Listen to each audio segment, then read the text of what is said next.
Olá você, seja bem-vinda, seja muito bem-vindo. Pauta Aberta desta terça-feira, dia 23 de novembro de 2021, está no ar. A você que está sempre ligado na TV Evangelizar, muito obrigado pelo carinho da sua companhia. Nós vamos, a partir de agora, com muita informação para você aqui no Pauta Aberta. Veja, então, os destaques desta terça-feira.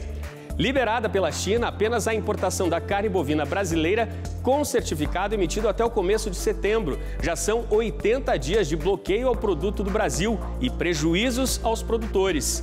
E a ceia de Natal deste ano vai ficar mais cara. Um levantamento feito pela FGV mostra que justamente aqueles produtos mais procurados com o aumento da carne são os que terão os maiores reajustes. Susto em Joinville, era só uma apresentação de Natal. A calçada desabou e várias pessoas ficaram feridas. E ainda no programa de hoje você vai conhecer o Seu Zé, que transforma um simples lápis em incríveis e surpreendentes esculturas. Fique ligadinho que o Pauta Aberta desta terça-feira está no ar.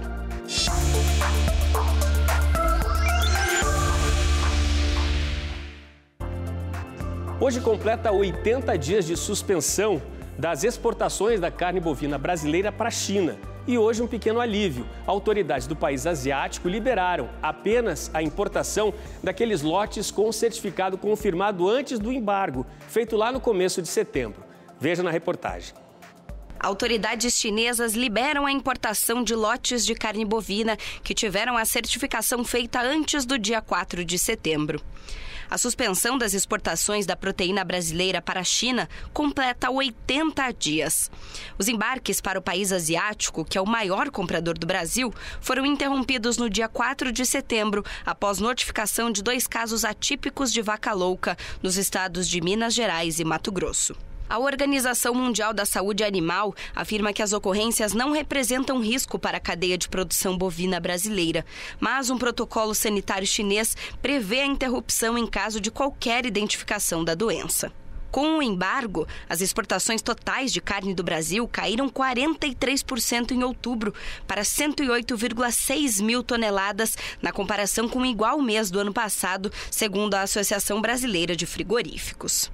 Esta liberação autoriza a entrada de cargas com pouco mais de 100 toneladas que já estavam a caminho do país quando a suspensão foi imposta. Por enquanto, mesmo com a manifestação da Organização Mundial de Saúde Animal, a China mantém o veto das exportações. Mas para o Ministério da Agricultura, Pecuária e Abastecimento brasileiro, a entrada dos lotes representa um avanço na negociação. E a ministra da Agricultura, Tereza Cristina, informou que espera que até dezembro essa medida de embargo nas exportações da carne brasileira chegue ao fim. O setor de frigoríficos informa que 120 toneladas de carnes certificadas antes de 4 de setembro agora estão liberadas. Um alívio. E a reportagem destacou a queda nas exportações, mas o reflexo desse embargo a gente ainda não vê na conta paga pelo consumidor. O criador de boi, de acordo com especialistas, já sentiu o preço cair até 20%. E a ceia de Natal vai ficar mais cara este ano. E a alta mais expressiva está exatamente nos preços de produtos que passaram a ser muito mais procurados depois de tantos e sucessivos aumentos no preço da carne, o que quebrou o orçamento de muita gente este ano. Os números são da Fundação Getúlio Vargas. Olá, Odilon, uma ótima tarde para você e para todos. Como era de esperar, com tanta notícia de alta de inflação e disparada de preços, a expectativa é que a maioria dos brasileiros tenha uma ceia de Natal um pouco mais modesta este ano. Segundo o levantamento da Fundação Getúlio Vargas, os produtos da ceia subiram consideravelmente em relação ao ano passado. Frango e ovos são os que tiveram o maior reajuste. O frango inteiro, muito procurado nesta época, teve alta de 27,34% e o ovo 20%. A principal explicação para o aumento desses produtos é o alto custo atual dos insumos, como o farelo de soja e de milho. Outros itens que também ficaram mais caros são alguns tipos de pão, com aumento de 11,12%, o bacalhau, quase 8%, vinhos também com quase 8%, lombo suíno com 6,5% e o pernil suíno com 3,44%. Da lista levantada pela Fundação Getúlio Vargas, apenas o arroz teve queda no preço, com redução de 4,25%. Esses dados são de um cálculo do acumulado entre dezembro do ano passado e novembro deste ano. Pelo jeito, vai ter mais arroz à grega e salada aí na ceia do brasileiro este ano, né, Odilon? É isso aí, para o bolso do brasileiro, né? Não vai ser fácil esse Natal. E tem novas mudanças no Pix. Veja na reportagem do Ricardo Vilches. O Banco Central voltou a fazer mudanças nas regras para o Pix no período da noite. A nova determinação foi publicada ontem como uma instrução normativa do Banco Central. O limite de transferência de R$1.000 está mantido. O que muda é o horário em vigor dessa limitação. Passa a ser das 10 da noite até as 6 da manhã. Uma outra instrução normativa, lá de 4 de outubro, limitou esse valor a partir das 8 da noite.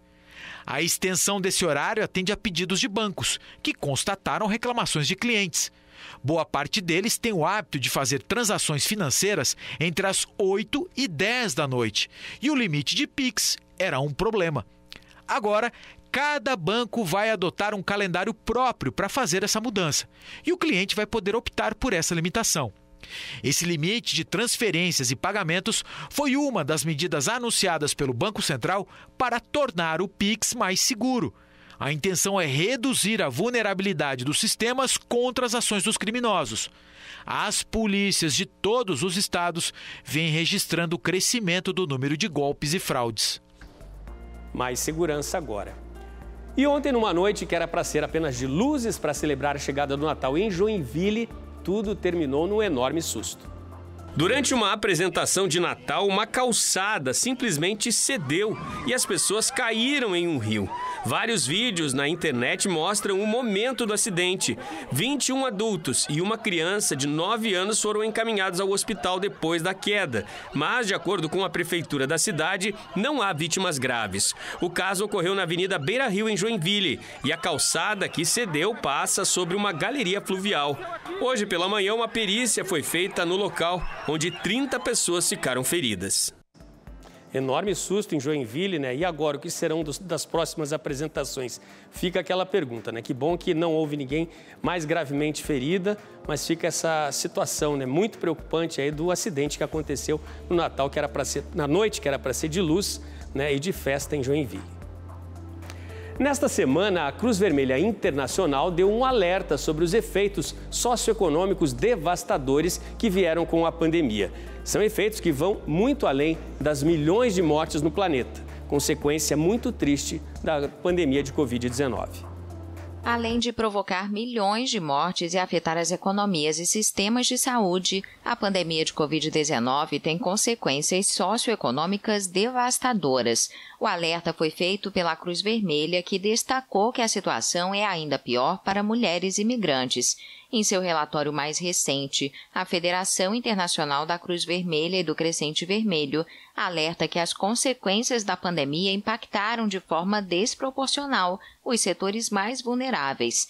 Isso gerou desemprego e reduziu a renda, além de criar insegurança alimentar e problemas de saúde, de acordo com os dados compilados de 192 países. O presidente da Cruz Vermelha, Francisco Roca, afirmou que a pesquisa confirmou suspeitas preocupantes. Os impactos secundários da pandemia na estrutura da sociedade serão sentidos nos próximos anos e, inclusive, décadas. O documento revela a situação triste de pessoas que já eram vulneráveis e que agora foram levadas a uma situação limite. O informe revela ainda como os confinamentos provocaram um isolamento social maior, com muitas mulheres expostas à violência doméstica. Todas as sociedades objeto de estudo afirmam que tiveram que reforçar os serviços de proteção às vítimas de agressões sexuais ou baseadas em gênero. Quase 2 anos, né, muito difíceis para a população de todo o planeta. Veja no próximo bloco, sancionada em Brasília a nova lei que cria o Estatuto da Pessoa com Câncer.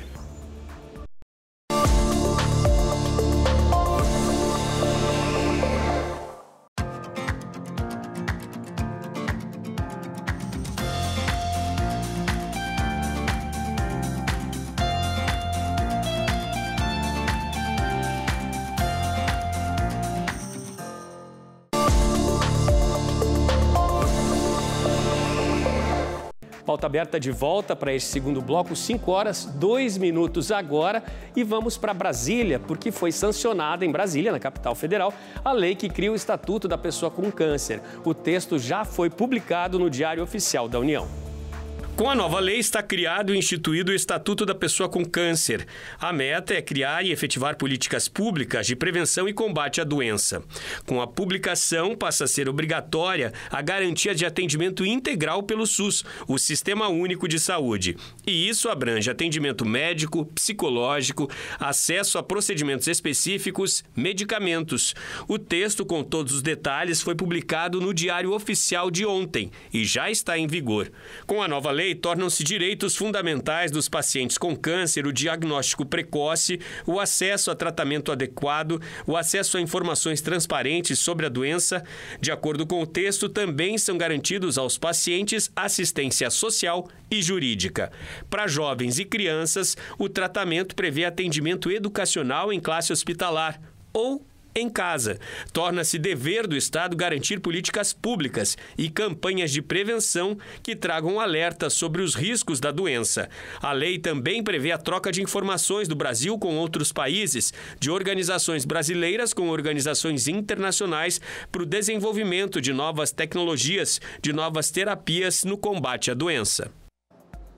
É um importante olhar, das autoridades brasileiras para garantir aí a prevenção, também o tratamento a tantas milhares de pessoas no país todo que estão lutando aí contra essa doença terrível. E a gente continua a falar de combate ao câncer, mais especificamente o combate ao câncer de próstata. É que estamos no Novembro Azul, mês dedicado pelo Ministério da Saúde à saúde do homem e que dá um alerta sobre a importância da prevenção.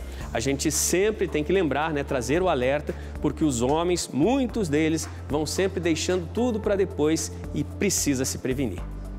Antônio Carlos, 68 anos, não abre mão de se cuidar e foi em uma consulta de rotina que descobriu o câncer de próstata.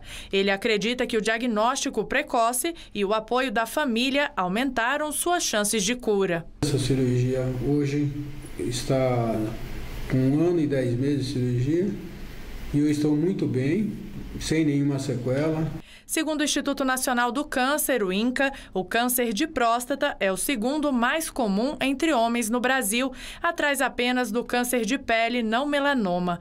A previsão é que só neste ano, 66 mil pessoas tenham a doença no país.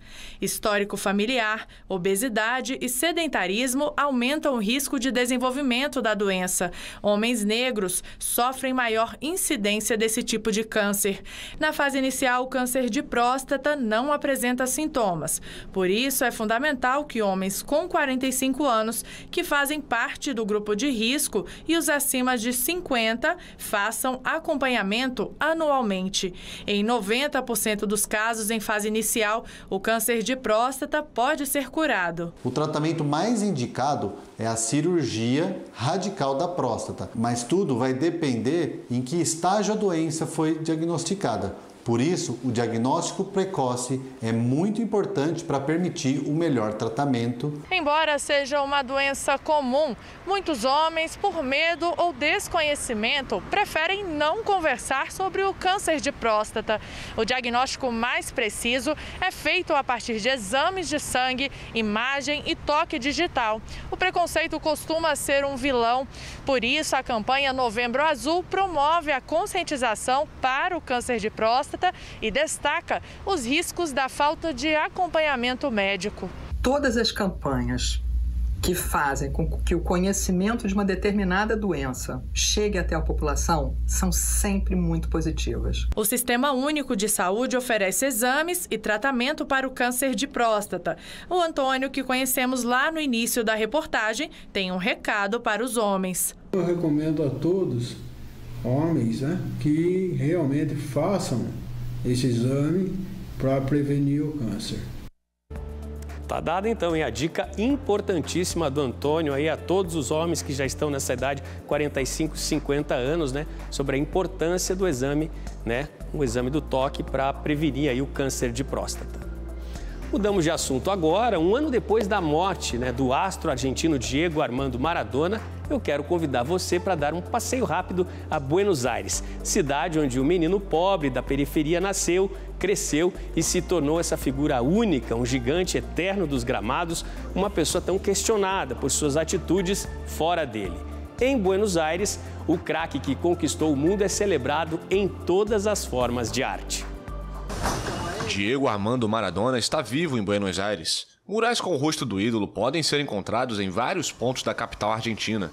Um ano após a morte do gênio do futebol, as homenagens de artistas anônimos nas ruas se multiplicaram. No bairro de La Boca, perto do estádio La Bombonera, onde Maradona jogou pelo Boca Juniors, uma imagem avisa que Diego mora lá. Cada cara que vos ves é Maradona, por exemplo. Todo rosto que você vê é Maradona, por exemplo, fazendo algo pelo país. Maradona gritando por um bairro pobre. Tem muitos Maradonas dentro de Maradona e acho que é daí que as pessoas têm a ideia de mostrá-lo em uma parede para que possa ser imortalizado. Sem autores ou assinaturas à vista, os murais testemunham o carinho das pessoas pelo astro. Se transformou em ídolo que partiu. Ele se tornou um ídolo que partiu. Não podemos fazer uma estátua dele, por isso fazem murais, que vão sendo multiplicados o tempo todo. Em La Boca, o maior mural, com 20 metros de altura, pertence ao artista Alfredo Segatore, que começou a pintá-lo no mesmo dia em que Maradona morreu e foi inaugurado menos de 2 semanas depois. Um dos mais originais está localizado dentro do Clube Esportivo Pereira, no bairro de Barracas, e que retrata a criação de Adão de Michelangelo com o divino Maradona estendendo o dedo indicador a outro ídolo, Lionel Messi. Para quem já foi à Argentina, né, é impressionante mesmo a devoção em vida e agora, depois da morte, né, de toda a população argentina, de qualquer cidadão argentino, pelo astro, né, Diego Maradona. É impressionante, em todos os cantos de Buenos Aires tem imagens, tem peças homenageando aí o Diego Maradona. E agora de um rei argentino para o rei Roberto, um rei bem brasileiro. Olha só o que aconteceu com o cantor, gente. A caminho das gravações de fim de ano na Rede Globo, em um daqueles carrões, ele parou e não foi na contramão. Não tá fácil pra ninguém. Que você aí de casa tá cansado de tantos aumentos na gasolina, a gente já sabe. Mas tem celebridade por aí que também tá passando longe dos postos de combustíveis. É o caso do rei Roberto Carlos, que passou por um perrengue ao sair com o seu lindo Audi R8 Spider vermelho. Não é que o carro ficou enguiçado no bairro da Urca, na zona sul do Rio de Janeiro? E o motivo? Falta de gasolina. De acordo com a assessoria de imprensa do cantor, o carro teve uma pane seca por falta de combustível e o artista teve que deixar o local em outro veículo. Agora, numa reportagem especial, eu quero convidar você de casa a conhecer o seu Zé, um artesão cheio de surpresas. Adivinha onde ele cria as próprias esculturas? Olha só. A história do Zé com a arte começou cedo. São 50 anos de dedicação para dar forma, cor e beleza aos mais diversos materiais.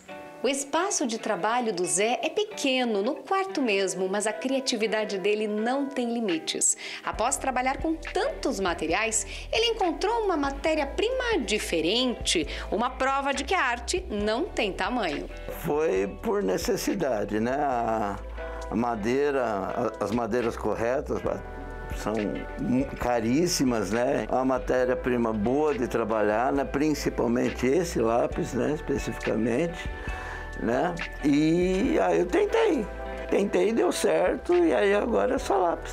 E mesmo com experiência em outros materiais, o Zé conta que trabalhar com lápis é um desafio. Você tem que aprender a dosar a força.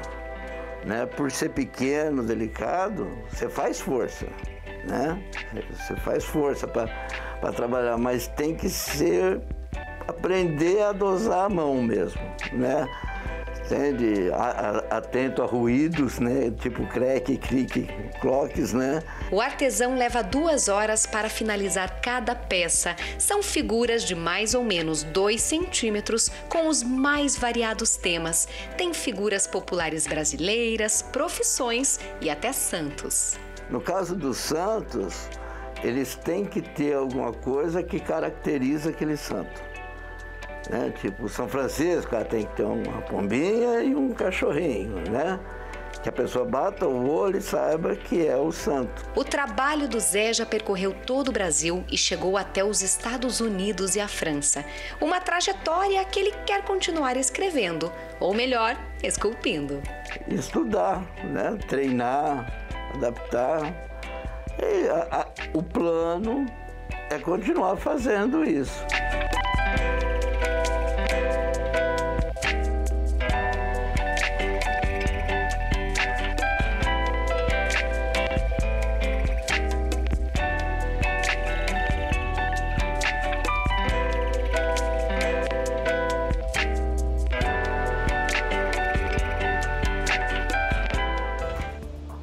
É a arte surpreendente do seu Zé, né? Peças pequenininhas, cada uma com a sua identidade, que levaram, né, essa obra dele tão delicada para muito, muito longe, não apenas para todo o Brasil, mas para os Estados Unidos, para a França. Olha só, a gente tem o detalhe aqui da preocupação, do capricho dele com cada traço de cada personagem que ele constrói a partir dessas pequenas esculturas no cabo, né, de cada um desses lápis.